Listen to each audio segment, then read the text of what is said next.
How's it going, everyone? It's Milwaukee coming back at you once again. And today we're going to be discussing Green Lantern, The New Guardians, Beyond Hope by Tony Bedard with art by Tyler Kirkham. Let's get into it. The crew, they leave the orrery and they catch up on the new state of the galaxy. Kyle Rayner and Bleez head to Earth because Kyle needs to recharge his ring. And while there, they run into a character known as the Blue Beetle. Blue Beetle gets the thrill of his life at the hands of Bleez. Odin, the planet of the Blue Lanterns, gets invaded by the Blue Beetle race or whatever known as the Reach. Odin is lost, so the new Guardians team up to take on Larfleeze, who they believe is responsible for sending the Reach to Odin in the first place. We gotta remember, this whole storyline started because there was a ring thief stealing rings from all the Lantern Corps. And when they followed it to the orrery, they met this guy named Invictus or whatever. And Invictus, he was wanting them to kill Larfleeze for him. So that's how this whole thing started.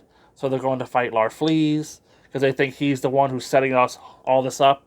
When in reality, it was Sade, the Guardian, who was enslaved to Larfleeze. She's, of course, working with the Guardians of the Universe. And she's trying to, with them, take out the rest of the Lantern Corps.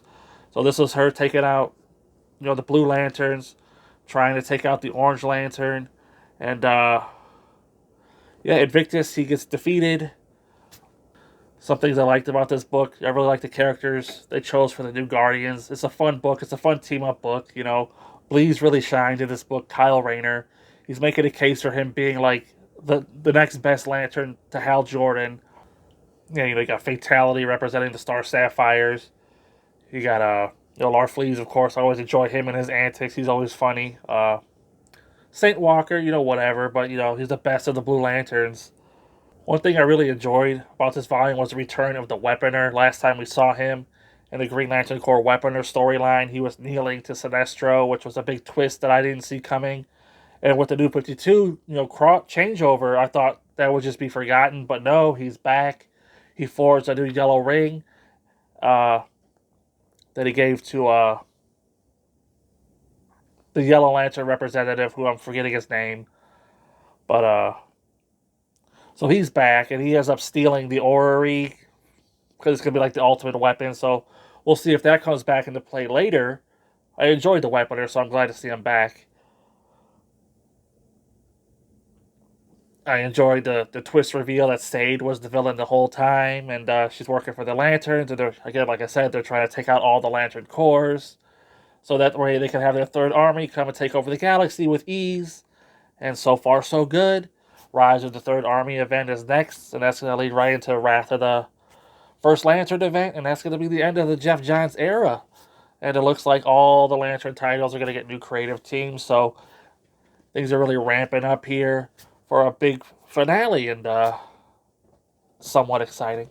So yeah, with all that being said, I'm going to go ahead and give Green Lantern, New Guardians, Beyond Hope a 3 out of 5. Enjoyable read. The only thing really holding it back was that it was like a part 2 of a story, that if you didn't read part 1, then this volume wouldn't do anything for you. And then it kind of is like bridging the gap, leading into like this next event. And oh yeah, all that Blue Beetle BS.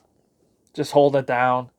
At least it didn't I would say it didn't overstay its welcome, but it was the major villain, the Blue Beetle suits known as the Reach or whatever, taking over Odin. But, whatever, 3 out of 5.